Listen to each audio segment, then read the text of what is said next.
விடுவாய். கண் கண்ட தெய்வமே கலியுக வரதனே ஆறுமுகமான குரு அறிந்திட்டேன் உன் மகிமை. இக்கணமே வருவாய் என் ஸ்கந்த குருவே, நீ என்னை காத்திடவே எனக்கு நீ அருளிடவே. அரைக்கணத்தில் நீயும் ஆடி வருவாயப்பா, வந்தனை தடுத்து வலிய ஆட்கொள் வரத குரோ. அன்பு தெய்வமே ஆறுமுகமானவனே சுப்பிரமணியனே சோகம் அகற்றிடுவாய். ஞானஸ்கந்தரே ஞானம் அருள்வாய், நீ ஞான தண்டபாணியே என்னை ஞான பண்டிதனாக்கிடுவாய். அகந்தையலாம் அழித்து அன்பினை ஊட்டிடுவாய், அன்புமயமாக்கி ஆள்கொள்ளுவையப்பா. அன்பை என் உள்ளத்தில் அசைவின்று நிறுத்திவிடு, அன்பையே கண்ணாக ஆக்கி காத்திடுவாய்.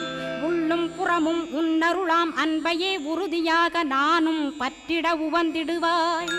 எல்லை இல்லாத அன்பே இறைவழி என்றாய் நீ.